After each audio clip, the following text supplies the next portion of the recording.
Shit, that's all it in takes. Ohio. Welcome to Still Talking Uncut. I'm your host, Big Easy, joined by Master Distiller Sean Rigsby. And I just saw Sean 2 days ago on here. This is kind of rough for me, but we'll be all right. I'll get through. We're grateful enough to be joined by another Master Distiller, season 2, winner of the Gin Craze episode, Master Distiller Jason. Welcome to the show, my man. How you Honored to doing? have you here.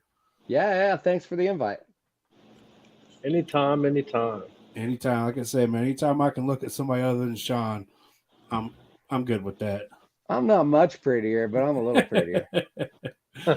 He ain't pretty, but he might be good. Okay, that's a big word. We don't throw that word around here. Yeah, we don't throw that word around here very often. Like, we know we're ugly, so that's why you're better off to listen to us on Spotify as opposed to watching us on YouTube. You don't have to see our faces. So. Right, faces made for radio, if you will. That's right. Face for radio. Hey, first and foremost, I do want to say that's a badass hat you got on. Hey, it would look better if it had a curved bill. Yeah, I knew you were going to say that. We're all about curved bills around here, so I knew it. Hey, I've seen Shua. Shua wears a flat bill here and there. No. Shua's an interesting fellow. He's got my respect. Yeah, Shua's all right sometimes. I've never actually met Shua. I follow him online and stuff, and smart dude. I mean, the guy knows the science for sure. He's a lot shorter than you think he would be. This ain't the Shua episode. Moving on from Shua. Fair enough. My bad. Still love you, Shua. Still love you. Yeah. This is the Master Distiller Jason episode. That's right. So what you drinking on, Sean? Show me that Busch Light apple. Since you wasn't drinking on nothing Saturday Mountain morning. Dew. I'm drinking on the same thing. Mountain Dew and Coke. Mountain Dew and Coke. If I get wound up, I got a little water here. Yeah, it's probably for the better this evening. Fair enough. I channeled my inner buddy Hooch. I got some bourbon and Coke. Bourbon and Coke. Yeah. There you go. I'm drinking make fun of me if you will, but it's ginger and whiskey. But I got the jar next to me, so. Hey man, sounds like liquor in the glass. It don't matter what it is. This is my 100% wheat whiskey. Ooh, man. That is smooth and sat in a 6-gallon cask for a little over a year now. Where are you at? Not around here. I like some wheat, man. Hey, I ain't got no problem driving, man. I like some wheat, so it's smooth too. I'm cool with that. Puts me farther away from you. So yeah, man, starting to hurt my feelings one of these days. Never, got to have them first. You ain't shitting. There you go. So anyway, talking about wheat whiskey, what did you first start out making ever? Like what was your first man. The first thing I ever made was I think it was just a straight corn whiskey. I think I probably had a little barley around because I'm a beer brewer. That's how I got into this whole thing, is that I was making beer, and I mean I take everything entirely too far that it needs to go when I start a little hobby. So that's a dude thing. Started out as buckets of beer, and then I quit for about 15 years because I said, no way. I want to do better, right? So now I've got like 2 15-gallon conical stainless steel fermenters and glycol chillers, and it's gone way down the rabbit hole. But that being said, I've always had some barley floating around, whether it's some 2-row or whatever. But it was corn and probably a little 2-row barley. And it's a funny story. I'm a huge golfer. I love to play golf. I golf so much during the summer, and I've got 3 guys, the Metzler boys that I play with all the time. Shout out to the Metzler boys that I play with all the time. And it's 2 brothers and a dad. And we'd always have a little drink while we're out there. And so I showed up one day with this stuff and said, hey, try this. And now out here, you don't get the look that you would think that probably you guys get when you're like, here, try this. People are thinking of rubbing alcohol, right? You know? Here they're like, okay. Yeah, see, they know all about moonshine around here for the most part. No, not at all out here. I mean, there's very few people. So the father, Craig, he did some work down in North Carolina and down in that area years ago. And so he grabbed that jar, pretty much like that, like right out the gate. And he gave it a swig and everybody else gave it a swig and they all turned around and said, hey, that was really good. And I thought, no, it couldn't have been that good. Like I've never drank moonshine. I mean, I've drank beer and I understand how to ferment. I know how to make alcohol. And so I just kind of on a whim ran off and did it. Okay. Here we are. Yeah. Now, did you build your own first still, or is that I did. You may have bought? Did you? I did. I built a keg still. Yeah. Yeah. So I bought a keg still. I watched the show earlier today. All right, there you go. So I prep a little bit, unlike Sean. I prep a little bit sometimes. Well, so I built this little 7.5 gallon keg still. It was a little half keg or quarter keg at that point, I guess. And took it. I built the column for it and everything. I did copper all the way across. I was being all secretive about going to these plumbing stores, and they're like, yeah, what do you need? Like nobody here knows what the hell I'm looking for. Yeah, let's say Breaking Bad. You don't have to buy all the pieces in different spots. No, you go in and get it all. They don't know. They just think you're doing something in your house. So I built it. I built it with a quick little Liebig condenser. Did my own thing. Did all my own soldering. I know nothing about this at this point. Literally, I am looking at the internet and reading and just trying to figure it out. I don't know anybody that does this. So I built that thing, ran that, and then I thought, well, that went really well, so I probably ought to get a bigger still. So I built I doubled it up when I got the full keg, the 15 gallon, and it was all modular, right? Yeah. So then the next one I built, I took the big keg and I took the little keg and I made the little keg a thumper. And I ran line to that and still ran the same condenser on it, and it worked awesomely.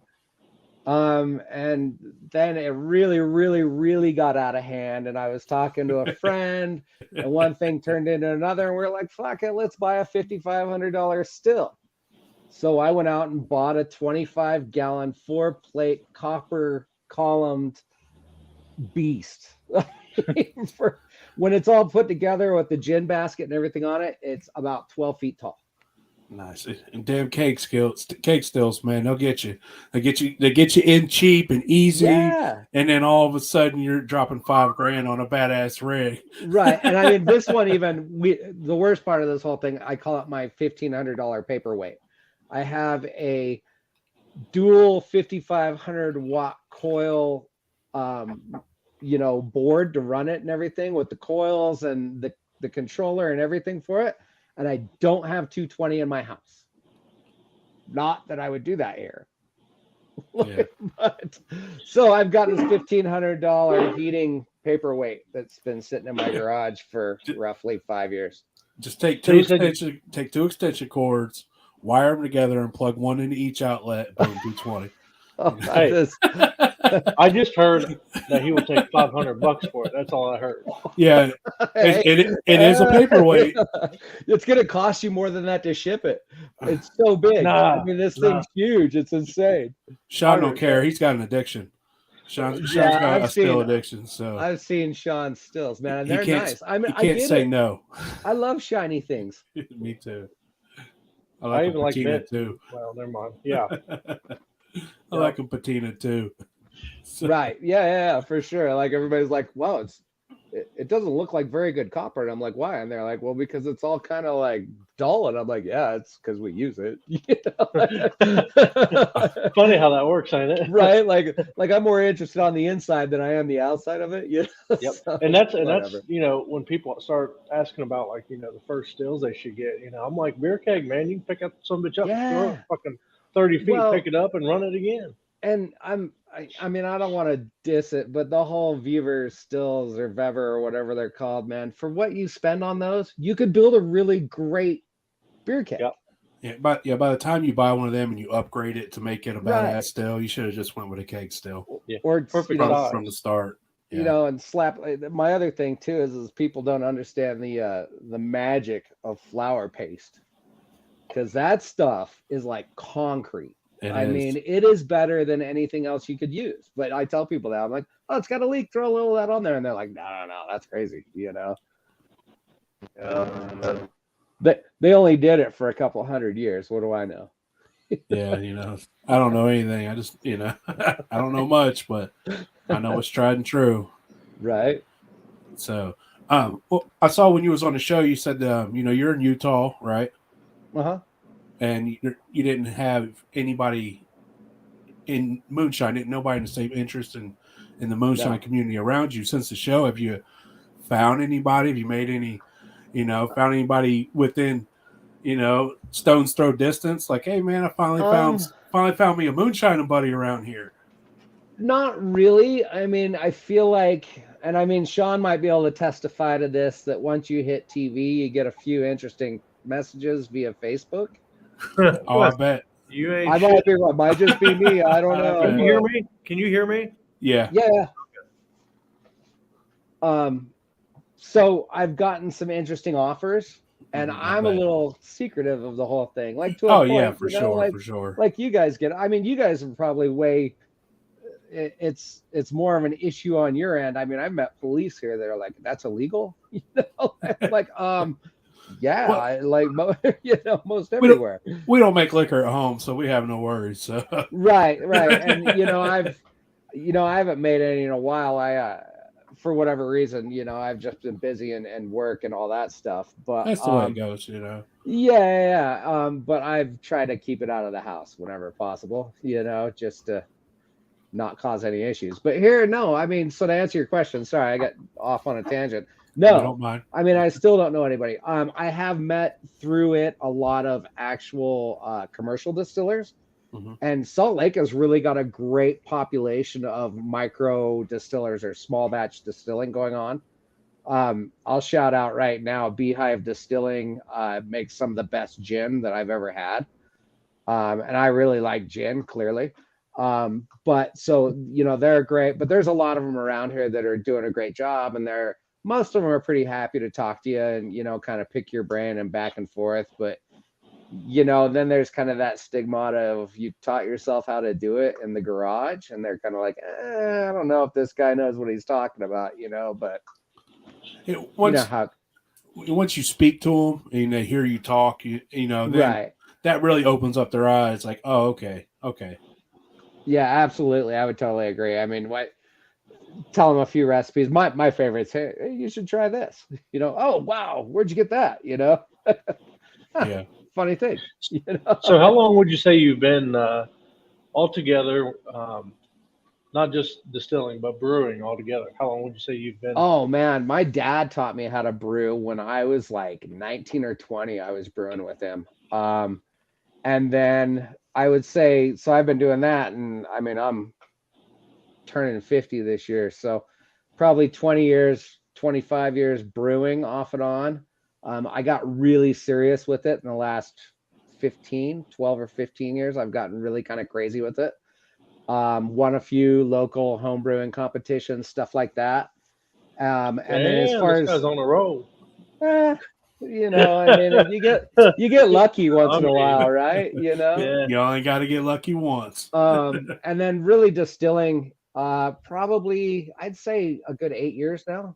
I'll bet. You know, but self-taught in pretty much all aspects. So yeah, I know lots of brewers here in Utah. So Utah's got a ton of brewers.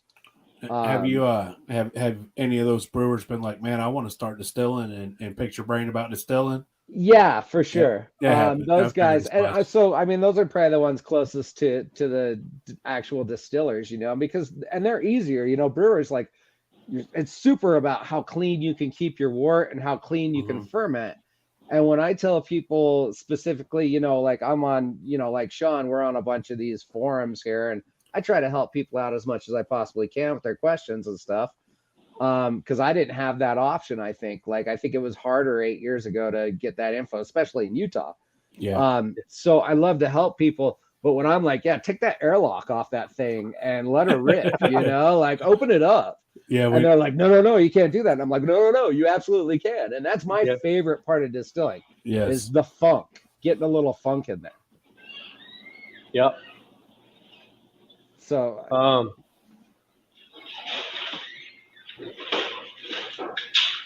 oh, there goes the engine. So are you big on any social media platforms at all? Like, so I'm on Facebook. I probably hang out there way too often. It happens. Yeah, I mean, we all know how it goes. I'm on Instagram. I love Instagram. I'm Food Shooter on Instagram. FOODSHOOTR, no E, Food Shooter. And I'm also a chef too. So my Instagram is full of food pictures and probably liquor pictures and just my daily life, honestly. I mean, I'm an executive chef for a restaurant group here in Salt Lake City, and we're getting ready to build a new restaurant. So I'm like constantly just running and shooting pictures, and I like to post stuff that's going on or that's cool or whatever's happening.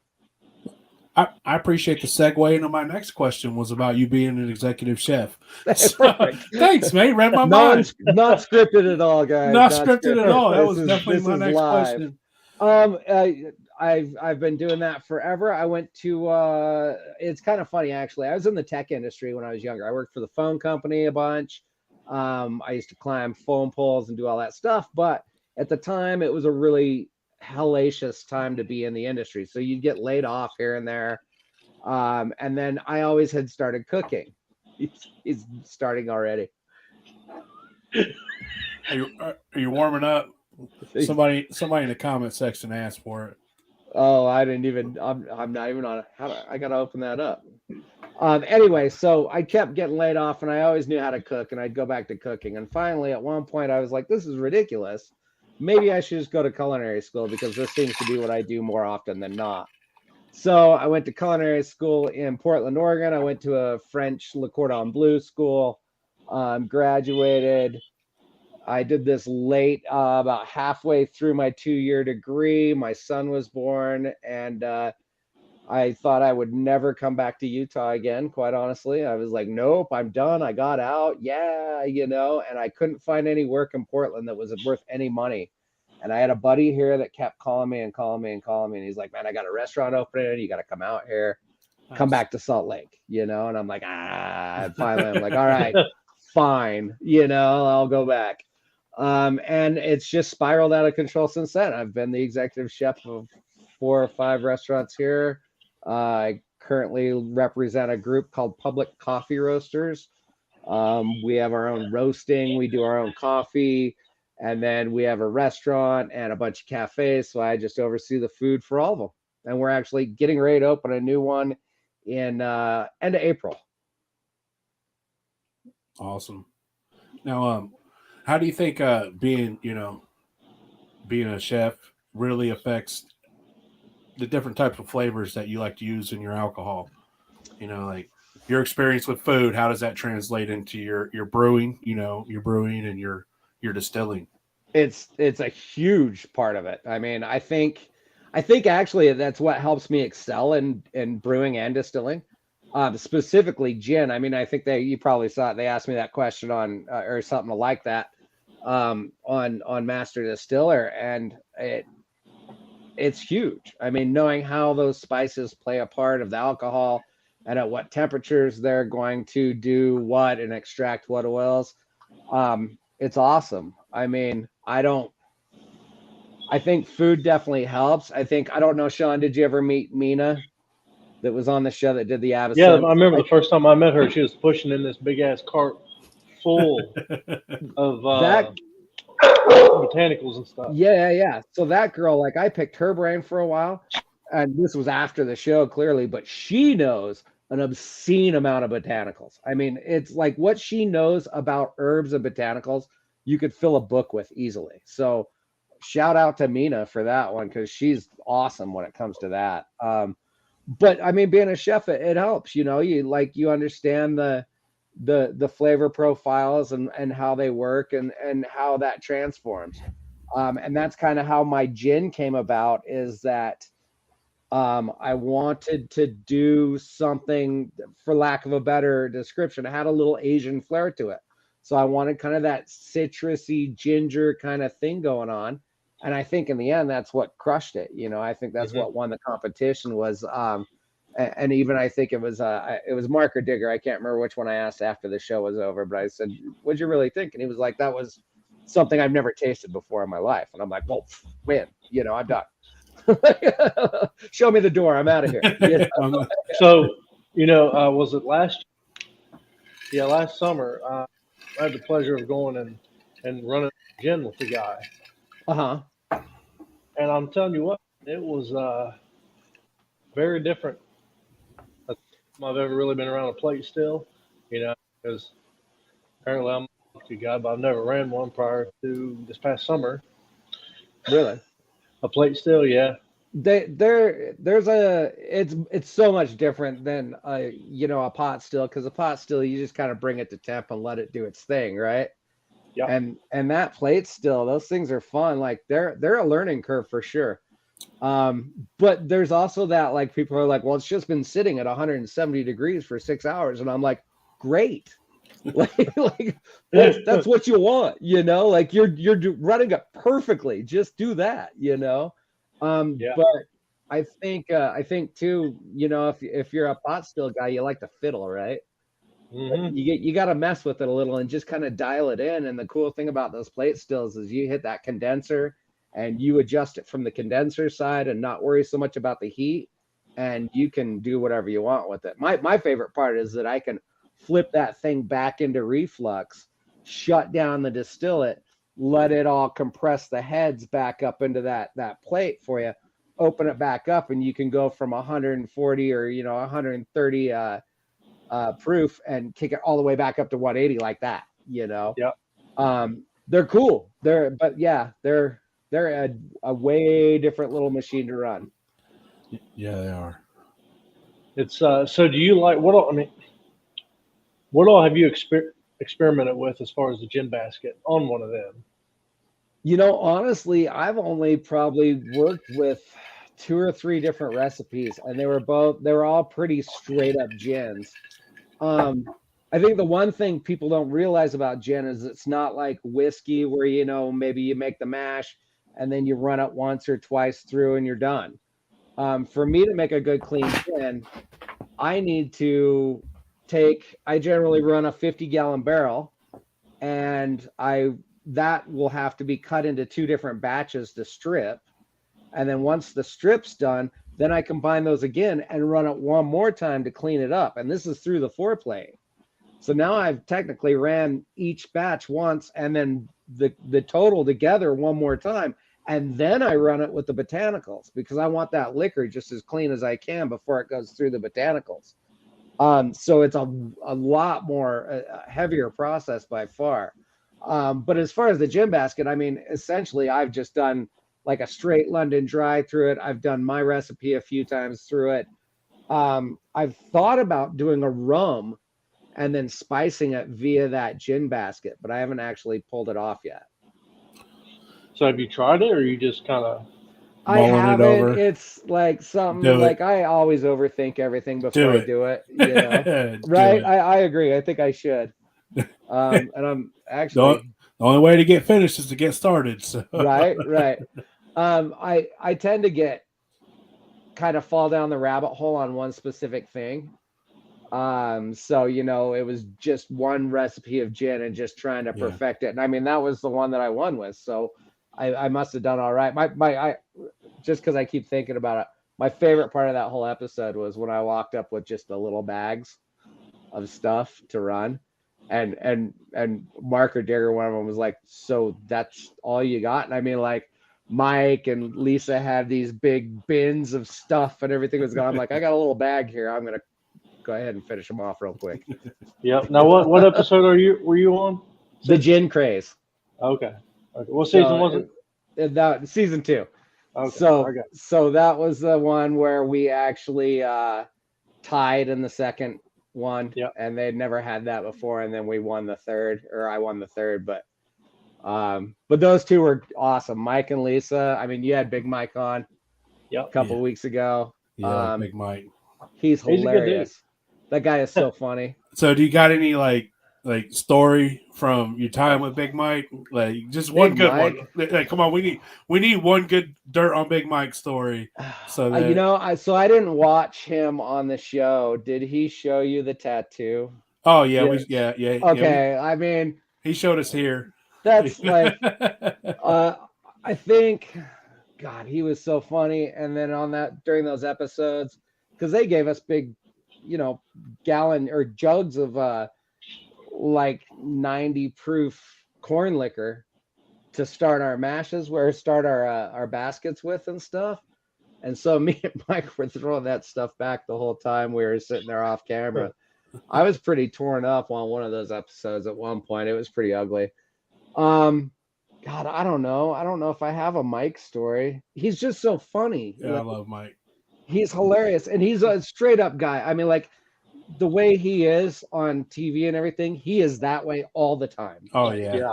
He's just a super great guy, and Lisa's super awesome too. I can tell you a Richard story. You want to hear a Landry story? I got a Landry story for you. I'm always down to hear another Landry story. This is my meeting with Richard, right? So we're staying at the hotel, and I think it was the same one you guys probably stayed at, Sean. Mm-hmm. So you know how it is. It's got the fire pit out there, and everybody's always out of the fire pit and whatever. And it was the day that we had tied. We had got done shooting, and I mean, it spread like wildfire that we had tied, right? And I had not actually met Richard. And Richard, I mean, I'm a Utah boy in Pigeon Forge, Tennessee, a fish out of water, man. I mean, I didn't know what was happening.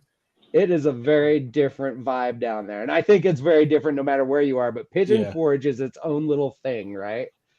And I hopped on this elevator to go back up to my room, and I hit my floor, and on hopped Richard. And he kind of was like stopped at the door, and the door closed as I was like trying to go for it. And he goes, "Damn, y'all just fucked with those guys' heads." And I'm like, "Oh, what?" And then I found out that he was actually on the show, and he had just come in. Like, he had come in while we were filming. We hadn't met or anything yet. He found out the whole thing, but Richard's a great guy too. Funny dude, man. Nice. And we all hung out every night at that fire pit, and that was a super surreal experience of like 2 or 3 different episodes all kind of crossing over at the same time, and all the people, and everybody brought their own jars, which was really cool. Like there was a I don't know what his title is. Craig, Craig, Sean. Oh right? Yeah. Craig. So Craig turned me on to Legacy Liquor. Shout out to Craig right now. Yep. Craig pulled, I'm not going to say whose, but some liquor out of a run of one of the moonshiners, right? I guess he was taught how to do it or with them or something like that, right? And it was Legacy corn liquor. And to this day, I have never tasted anything like that in my life. That was some of the best liquor I've ever had. And I got sideways on that stuff because what do you think about the nose on that though? I liked it. It was a little funky, but that flavor is so good. Like, it's like this sweet and just corn and really great flavor. But that's where my chef thing came in. So I just sat there for 3 hours picking his brain about this liquor, and then I'm like, "Hey, you got to give me another little sip of that. Let me try it." And here's your Mike story. So I got up and told Mike, "Good night, man," and high-fived him and walked off. And the next morning he looked at me and said, "Man, I could have blinded you with some dental floss at night." He's like, "Did you get back to your room?" And I was like, "I think so. I don't know." But there's your Mike story. I wrapped it all in one. Nice. Now, at the beginning of the episode, they had you try that London Dry Gin. Mm-hmm. What'd you think of that? It was good. I think it was Hendrick's. They never actually told us what it was, but they picked a commercial liquor and we were to try it. And I'm pretty sure I think Lisa was kind of agreeing with me too, that it was Hendrix. Which was cool because that's what I like. Again, I overthink everything. So when I thought I was going to go on the show and it was like an actual thing, oh, there goes Sean. He'll be back. If we get booted out of here, because that's what happened last time, just click the link and come back. So no worries.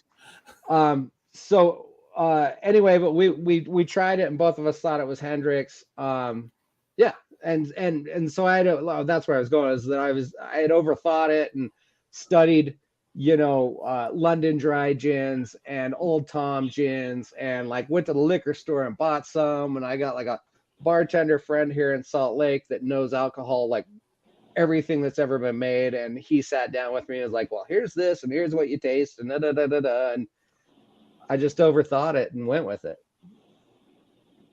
Seemed to work out. So when you're trying to come up with a recipe, you say it's all grain. Do you taste the grains like a lot of old timers? I have, and that's from beer brewing.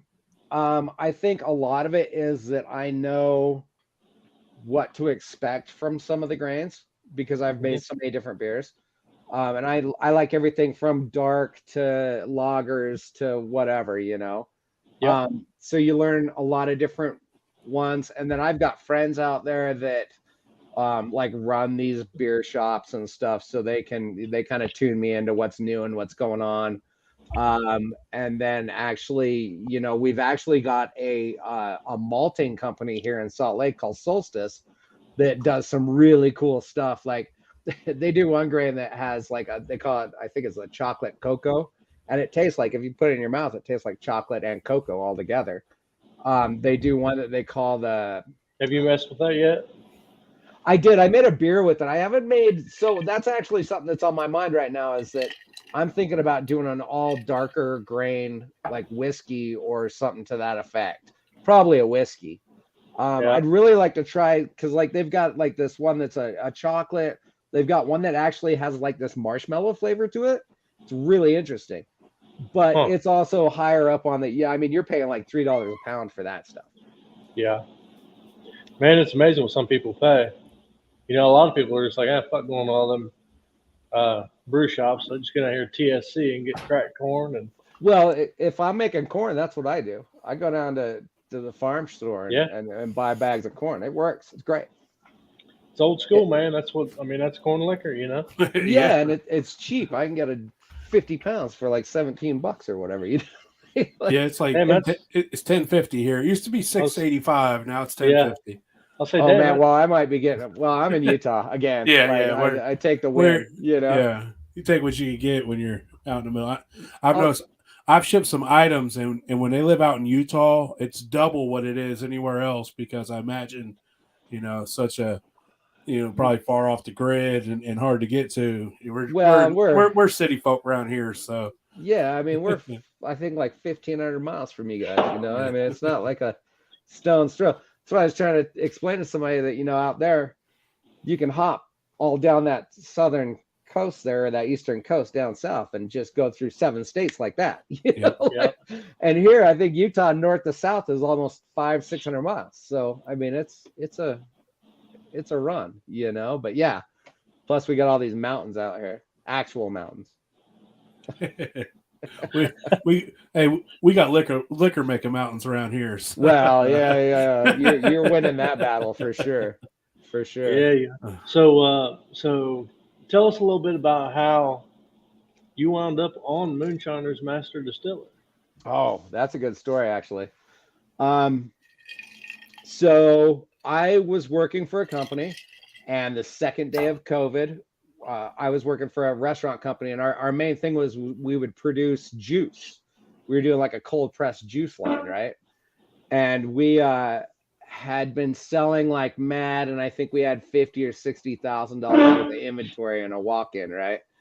And the second day of COVID, restaurants throughout the entire city shut down overnight, and every single one of our orders canceled out. So the next day, I got 86th.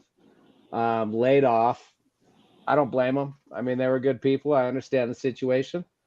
So I was on COVID and hanging out at the house and trying not to go crazy and watching Master Distiller or whatever, or Moonshiners and all that, and was on Facebook and saw that this company was looking for people that distilled.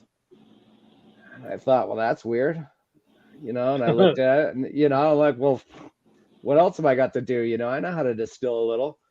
So, it ended up being master distiller. So I sent in a resume essentially, and they nothing really happened. I thought, well, I'm just going to waste some time here. I got nothing better to do anyway.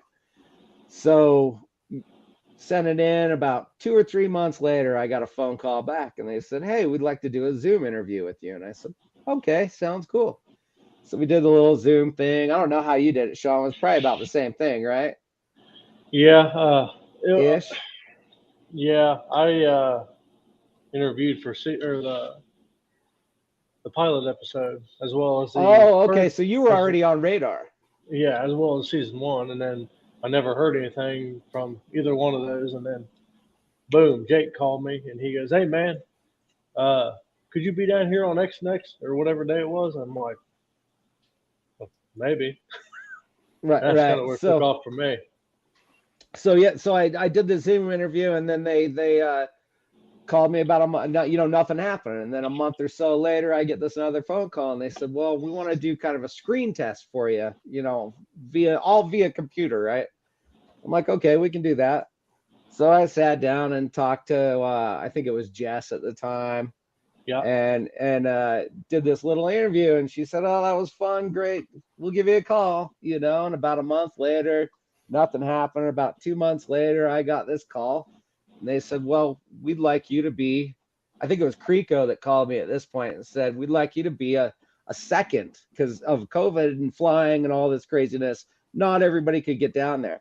And they said, "I'd like you to have alternates. Have to have alternates." alternates. Right, an alternate, right. So she says, "We'd like you to be an alternate." I said, "Well, great. That sounds cool." She called me about 3 days later and she says, "How soon could you come down to Tennessee?" And I'm like, "Well, I'm not really doing much. Let me consult my secretary and see what I can do." And then let me ask if I could go. Right. And then literally like 5 days later, she was like, I'm like, "When do you want me there?" And she's like, 7 days. And I'm like, sure, why not? Let's do it, So they're really cool. Total shout out to Creco. Yeah. She is one of the coolest, hands down. But yeah, they flew me out there, took care of everything, put me in a hotel, I had a car pick me up and all that. And it's crazy, it's absolutely crazy, the whole thing, but it was a lot of fun. Good deal. So, was it what you expected as far as like being? Did you think it was going to be more upbeat or real laid back, or? So I kind of thought that I'd run out and they were gonna like, "Hey, here's some stuff, make a run, have a great time, blah blah blah," and it turned out to be actual work. Like, Yeah. Like I think the first day on the set, and I mean it's like 12 set. hours. Yeah, I was there like over 14 hours, and I'm thinking, well, I'll go out and do a little 6 or 7 hour thing and go back to the hotel and kick it with the boys and whatever. And no, it's work. I mean, we were down there 10 days, and I think we were on set 5 or 6 or whatever, and then I think we had every 3 days had a day off or something. And then the last day it was a free for all, and then they fly you back or run you back to Knoxville and ship you out. But it was fun. It was a lot of fun. Hell yeah. So let's see. If you had to make your own drink, that was clear. What would it be? Would it be a grain? Would it be a brandy, a gin, sugar shine? I only make sugar shine if I'm gonna make gin. I got to be honest, because it's super easy to just and cheaper, and as much labor as I have to put into it. So sugar shine is not really my gig. I love gin. I think gin's probably one of my absolute favorites, and then whiskey, bourbon, a hard second. Those are my two favorites. I love to do grain. I think grain's the easiest one to make. And you know, I'm lucky because I have like a 30-gallon mash tun, and I have two 40-gallon kettles because all the beer I brew. So like I have the tools, which makes it a lot easier. That's one thing that I will tell anybody that wants to get into this or in brewing or any of that, is that buy the right thing. Because I mean, you're eventually going to have to buy the right thing. You're going to figure it out. You're just going to spend twice as much money getting there. Or twice as much work, you know. So I have a really nice 30-gallon mash tun with a false bottom, so it is built for grain, and it's super easy, you know. So I love to run grain because grain's really easy to me. It's just like making beer. I don't have to worry about being as clean as beer. I can get a little dirty with it and let it get a little funky. So I mean, I really like whiskey. Is probably my favorite. This wheat whiskey I make is probably my absolute favorite drink, honestly, next to gin. Now, do you ferment on or off the grain? Off grain. I think there's kind of two reasons. I think, and this is strictly from what I've learned, and it has nothing to do with what anybody says, right? Hey, we all do it our own way, and that's why I asked you that question, because your brewing background, and I want to know how you do it. And then that way, you know, we just like to hear how everybody does it their own way, because obviously it works. Sure, so, you know how the internets get. We don't give a shit what the internet thinks, you know. We don't care what they think, man. Like, I ferment off grain because I have read and experienced that fermenting on grain, you get some off flavors in there you don't want. I like to have a very clean, controlled mash, and so I will mash in it usually right on the 150 mark, right in that area. And sometimes I'll even step mash, where I'll start at 125 or 130, step it up to 140, step it up to 150, and do maybe like a 15 or 20 minute rest in each spot. And then that way you can really extract a lot of the sugars from that. But I prefer grain. I don't like to ferment on it. And it's easier for me in the end. Because I have the mash tun, I can drain it straight out through that mash tun. I don't have to worry about a sump pump or clogging anything up on the process.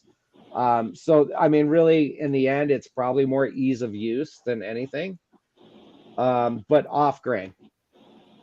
It's a preference thing. It's just like anything else. It's a preference thing, you know. Sure, and the right tools help, right? I mean, it makes life easier. You're going to use it, you know. Yeah, so. I mean, I just open up the bottom and kick the pump on, and it just, you know, and all the grain stays over there, and all the liquid goes in there, you know. So it's perfect. You got what you need. You know, it's not like if it was me, I'd be dumping it through a strainer. I'd do it the hard way, right? Right. I'm like, oh man, leave that grain in there. That's good flavor. Leave it in there. Yeah, it's fine. Now, I will say this. I've done some fruit mashes where I didn't use grain, and I will throw a few handfuls of grain into that mash while it's fermenting, because I want that. It's a little nutrition factor, right? Mm-hmm. And I've noticed for sure, and especially if I'm doing a sugar wash, I will absolutely throw a couple of pounds of grain in that. Because what I want to do is give that sugar a little food and try to keep that pH from hitting the crash. Yep. And I mean, anybody that knows sugar wash, that's done a sugar wash, knows how fast it will crash. It's kind of like throwing nutrients in there. You're throwing in some food. Right. Yeah. Just keep it happy, you know, keep it happy. Yeah, and again, I mean, I usually have a few pounds of grain at the very least on me. So it's easy for me. So now that we're kind of on the nutrient thing, I know it's not nutrient, but what kind of a yeast guy are you? Red yeast, data yeast, turbo yeast. You were asking all the questions today, aren't you, Sean? Sean wants to start fights. I can see what's happening right now. Man, hey, I got Sean's back on this one. We just want to learn about you. That's all we're here for. There's no other reasons. So you don't have to say. If you don't want to say, you don't have to. Next question. I absolutely will. So if I'm brewing beer, I brew a very beer-specific yeast, and there are thousands of them out there. Yep. And crazy enough, people don't realize that there are also thousands of distilling yeasts out there too. And it depends how deep down the rabbit hole do you want to go. So if you go to White Labs Yeast Company, you can find them online. They have a library of yeasts, which I'll throw some knowledge out there. You can get on a list and get a yeast that's a couple hundred years old because it's frozen and they only make so much of it every once in a while. So they don't want to like just flood the market in it and they don't want it to die out. So they freeze it. And then when they get the list big enough, they'll go ahead and make a batch and send it out to you. Now, what I like to use, if I'm making whiskey, I'll usually use a daddy. If I'm doing anything with fruit in it, I'll probably use a 50-50 mix of 1118 and daddy.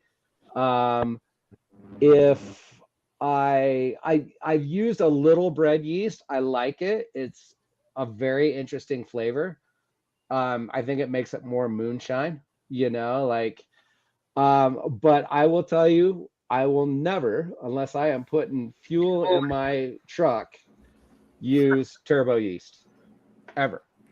Yeah, I'm not a turbo guy. It's not my deal. My biggest complaint about distilling and the people that distill is the fact that they want to do something that takes time as fast as they can. Yeah. I don't understand it. It's like cooking meat, man. You got to take your time. You got to be slow with it, and it's got to be right. You can't rush it. You can't rush perfection. No, we all strive for perfection, and that's what we want. Whenever we make a mash, we run our still. Let me stop you right there. You can't. You should have it perfected in 2 years. Go on. You'll get your soapbox here at the end, Sean. You'll get your soapbox here at the end. Oh, I'm talking about us as home distillers. As we want to perfect our craft. We want what we make to be the best we can make it because it's got our love and our name on it. And you let people that you care about try it. So we want to make it as best as possible.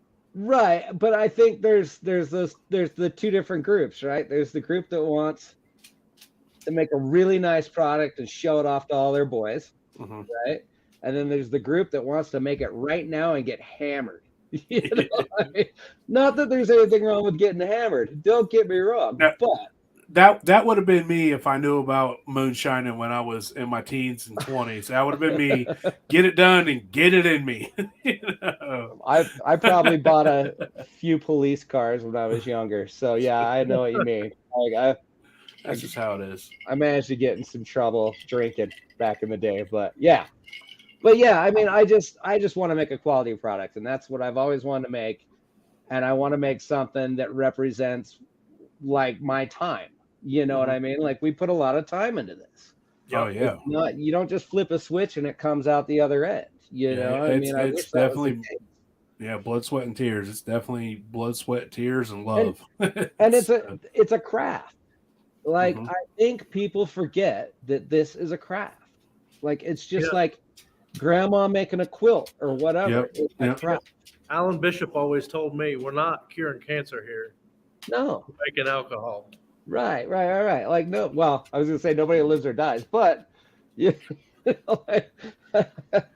out of 10 times nobody dies. I mean, hey. Been close a few times. Man, I'll tell you what. I'll tell you, Jim about killed me once. I told that story. We won't go there again. I remember one time when I first got this 4-plate and I got a little comfortable, right?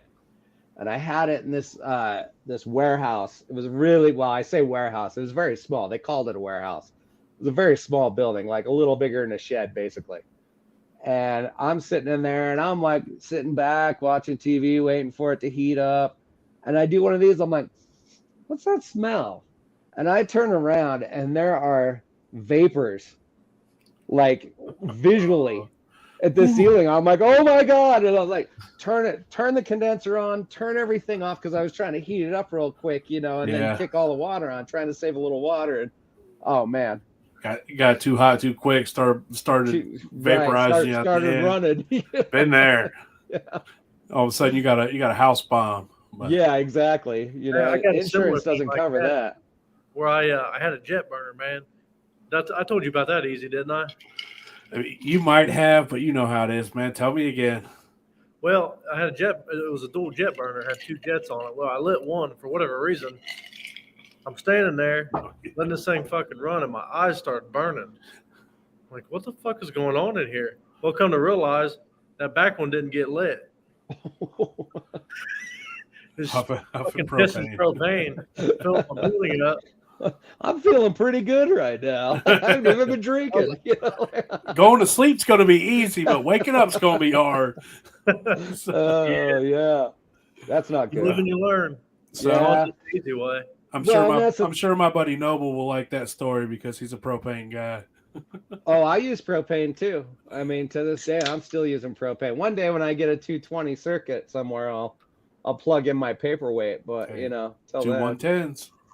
Hey, I have nothing against this. My electrician, if he's watching this right now, he's like, God, don't listen to this guy. No, that's what I'm doing. What you do is you make you a 220 extension cord and you hook it up right on the line where it comes into the house with some jumper cables. Yeah. Free electricity, you know? That's probably how I get the police calls. Yeah. On today's Still Talking, bad electrician advice.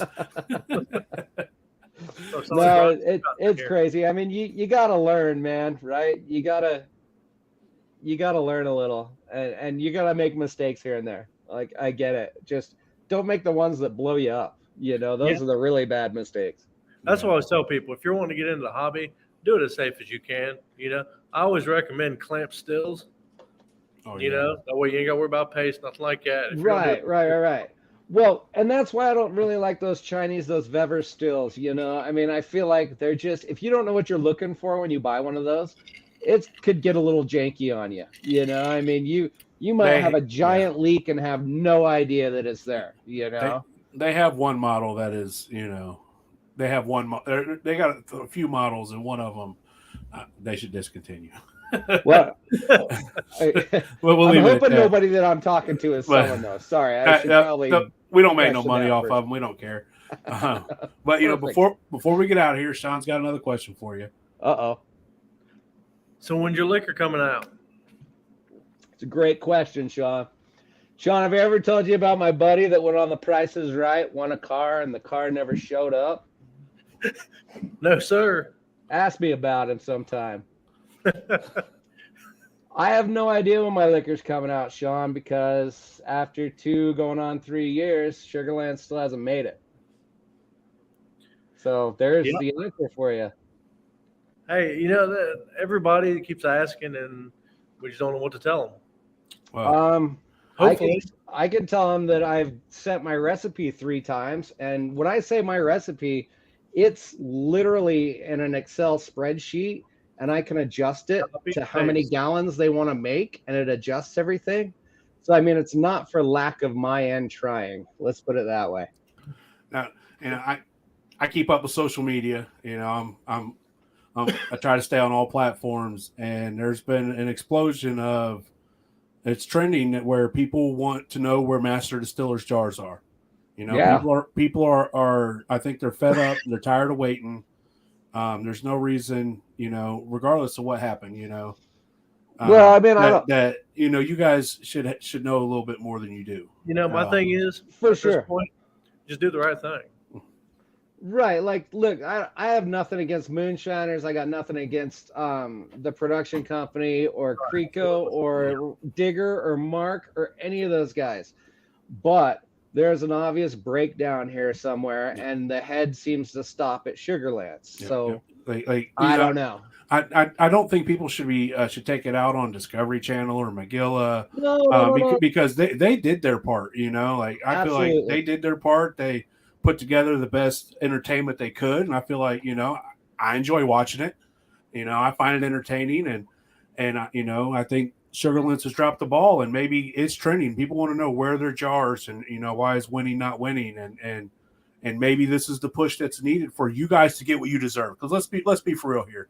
You, Sean, everybody from season 2, all winners who haven't had their jars out yet, it's way past time, and they deserve them. You know, you deserve it. Yeah, I agree. you want it, get what you earned, and that's why you put yourself out there. And so get what you deserve. Right. And to be completely clear, like I've had this question asked of me a couple of times that like there's a lot of money in this. There's no money in this. Mhm. Like I get this tiny little cut of those jars that are made. Yeah. It has nothing to do with the money. It has absolutely nothing to do with money. It has to do with I want to see my jar with my name on it. Yeah. You know what I'm saying? It's what you were promised, and it's what you deserve. You know, it's what you Absolutely. signed up for. It's what you deserve, and you know it's been too long coming, and you know I can feel the tension brewing on social media with these guys who are big fans of the show, who love what you guys do and what you've Right. accomplished, and we just want to see your jar. You know, we want to go to your release. We want to party it up. We want to buy your jar if we can get one before they're gone. That's just it's what we want. It's what we Right. want. It's what we want as fans. You know, you talk about it, and you know, like, and 2 years Sean's been waiting, and we go to Sugarlands, and what do they got? They got a new vodka out, and it's like, oh, what a kick in the dick, Chipper you know? Jones or whatever's going on, right? Like, yeah, and I give Sean a lot of shit about when's your jar coming out, you know, or busting his balls about it, and that's only so it's like, hey, everybody, keep it in your mind that you know these people are still waiting, and they've been waiting patiently. Right, and it's not funny. It stops being funny after a while, it does. right, Sean? But it's kind of funny you mentioned that because I had a friend that knows I'm into liquor and stuff, an old friend of mine, and she brought over for Christmas 2 jars, right? And she says, I saw this at the liquor store and it said moonshine on it. So I thought, you know, you might be into this. And it was 2 Sugarland jars. And I thought she was trolling me for a minute. I'm like, oh, real funny. And she was like, what? You know, and I'm like, no, that's who's supposed to be making my liquor. And she's like, oh. Yeah, you'll have that. That happened. You know, you do what you do. Is what it is, right? Exactly right. And what's funny is I'm not trying to change the subject, but Tim Jones said hello. Oh, to me? To everybody. Oh, to everybody. Yeah. Hey, Tim. You know Tim Jones, right? Yeah. I think I met him on the set when I was down there, actually. He's going to be on either next month or in March. Oh, nice. Yep. Sean's got us booked out for a little bit, so nice. Good problem to have. He's working for you right now, man. That's all. Something's working. Somebody's got to do it. I'm watching everything going on the side. Like there's people paying attention. If it was up to me, it would just be me and Sean shooting the shit every week. So y'all thank Sean for the quality guests that we get. So it's all Sean's doing. Hey, he called me weeks ago, and I was happy to do it. Thanks for inviting me for sure. We're definitely honored to have you here. Yeah. Oh no, honor's all mine. Well, and so what are your plans aside of Sugarlands and the you know? I think the conundrum. Should we just call it the yeah? It's always like, oh, you won. Are you going to open a distillery? Right. That's all. Do you have dreams of it, or you know, you just satisfied? Yeah. I mean, like coming out of that, I was very hardcore. I mean, I didn't really have anything else going on, so I was very into that whole idea. Utah is not the easiest place in the world to do it.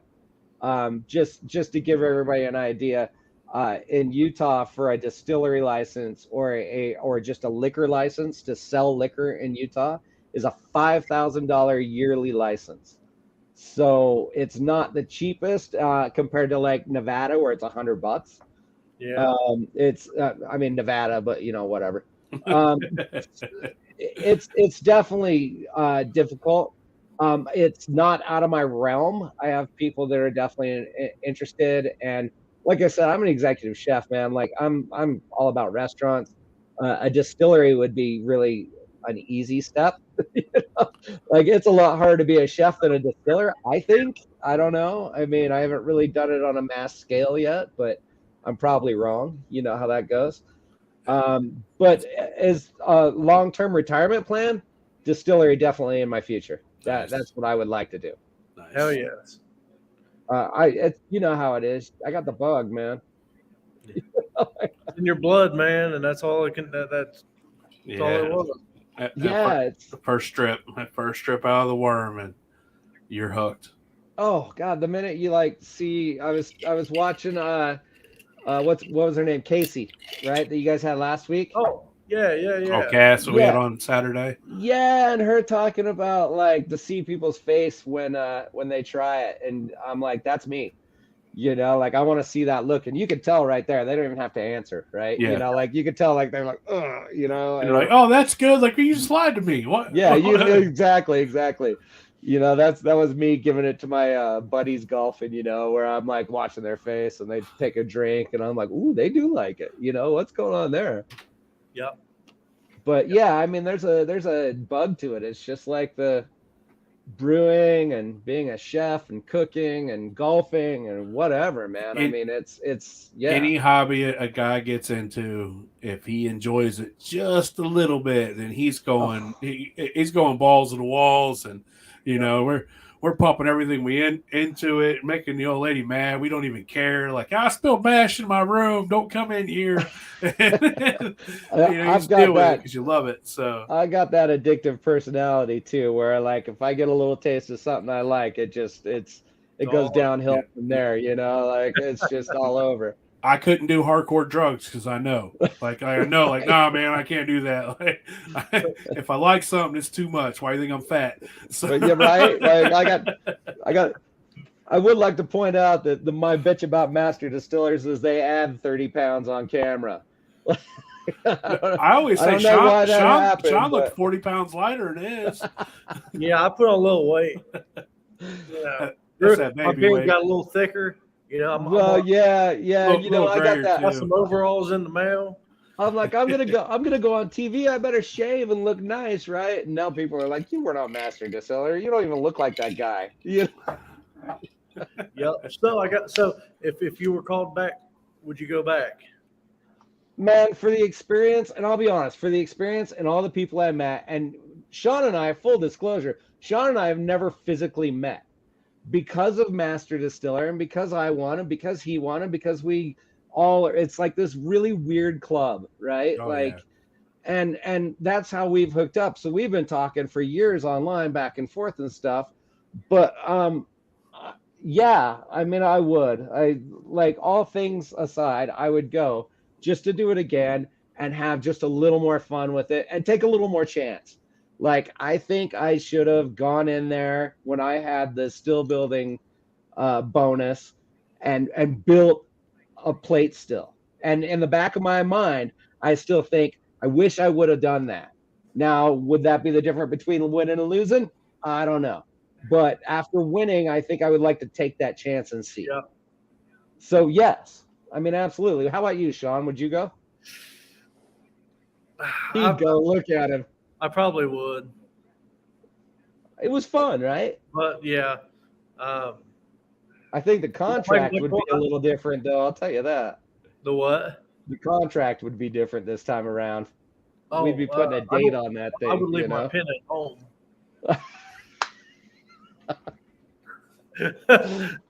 Well, for Magilla, it'd be cool. Well said. Yeah. I don't know. Yeah.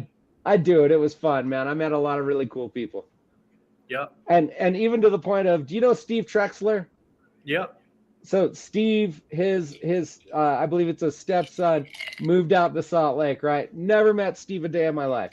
Steve gets me on Facebook. He's like, man, how is Salt Lake? He's going to move over to here. How's that area? Is he going to be okay? Blah, blah, blah. And I'm like, yeah, you're good. Come out. Here's my number. If he has a problem, call me. Never met the guy. If his stepson calls me, I'm going to go hook him up. It's a cool club. Yep. And that's what the community, not even just that part, just everybody in the moonshine industry, whether it's grain or whether it's stills, whatever, it's everybody tries to be like that towards everybody. Yeah, for sure. If they think somebody's being done wrong, they're not afraid to stand up and voice their opinion about it. And that's what we're seeing with this jar release. And it's wild to see. Like it's really cool to see, and it's wild to see that all overnight. It's like, it goes from a discussion between 4 or 5 people to all of a sudden it's like and hopefully you guys are getting phone calls about it. Like, hey, we're ready. We're ready. Let's get it done. We're ready. It's ramped up since last night. I'll tell you that. I woke up this morning and went, "Oh shit." Yeah. So I done stepped in it again. Here we go. Yeah. We live in it. It's all good. So man, and that's just it. You know, I mean, it's all these people are doing is asking. Mm-hmm. Right. We just want to know, man. Like, you know, get an honest answer. Like, I hate gin, but I want to try your show gin. You know, I want to try your bottle. I want your bottle. You know, like, I want to have your bottle. I want to have a bottle from everybody there, and I don't care. Like, I want to try it, whether I like it or not. I want to try it. So, and I would like to have my bottle of malted. Right. You know, like I'd like to just have a couple that I could give to the boys and one to set up on the shelf. You know. Right. Yep. We're going in 10 deep and buying every bottle that they release of Sean's. I've got tens of followers waiting for my gin to come out. Tens of right followers. There with you, man. Yeah. Sean, I got to ask you a question just because I found it interesting with me. Have you been like sitting somewhere and recognized from the show? Yeah, a few times. So actually both times we're at work. It was kind of funny because I work at a ship factory a lot like Mike. Okay. And there was a guy coming in checking fire extinguishers. And he kept fucking looking at me. And I'm like, what the fuck is this dude looking at? You know, I didn't think 2 years down the road, you know, I kind of forgot. Right. And so Virgil, I don't know what he's laughing at, but Virgil brought him over and he goes, hey, this dude's finally figured out who you were. I'm like, he's like, you were on that show. I'm like, oh yeah. But yeah, you just kind of don't really think. I mean, you think about it, but you don't. No, absolutely. You kind of like it's like I did that 2 years ago and whatever, you know. Yeah. Yeah, I had the same. I just asked because to me it's really weird. It's happened twice to me, and being in Utah where there's not a lot of that going on, I find it interesting. But yeah, the one time I was sitting in a bar and somebody recognized me, but the one that I found funny was I got paired up. I was golfing got paired up with some guys I didn't know. We're out there, and about the 8th hole, this guy looks over and goes, did you ever work here? And I said, no. And about the 9th hole, he says, well, do you know this person? I said, no. Somewhere about the 12th hole. I mean, this goes on for a while. And finally about the 12th hole, he goes, were you on a distilling show? And I'm like, oh, yeah. And then the funniest part of the whole thing, he's like, can I get a picture? And I'm like, of me? Like, sure. Yeah. Okay. You know, like, but it's really weird. I mean, to me, I wouldn't make a good movie star. I'm not. Come out the Hillbilly Jam, dude, and it's people be having you sign shit. Yeah, I see. I'd love to come out there and experience it and see the whole place for sure. You'd have a good time. You should come out this year. Oh, I bet. We're going deep. I'm sure I'd have fun. We have too much fun. Right. I had too much fun last year. That's for sure. Right, for sure. But anyway, boys, I think we've kept everybody here long enough. Yeah. Right. So this was a great episode. We really appreciate you being on, Jason. No problem. Thank you, boys. Best of luck to you in the future. We look forward to hearing from you again. You ever need anything, let me and Sean know. We're always down to help, even though we're not much help. We're not much help, but we still like to feel like we can lend a hand if we can. So, well, if you're ever lost and in Utah, give me a call. Yeah, if I ever venture out that way, it'll be a long drive for him because he won't hop in a plane. Hey, I'll get there though. It might take me a few days.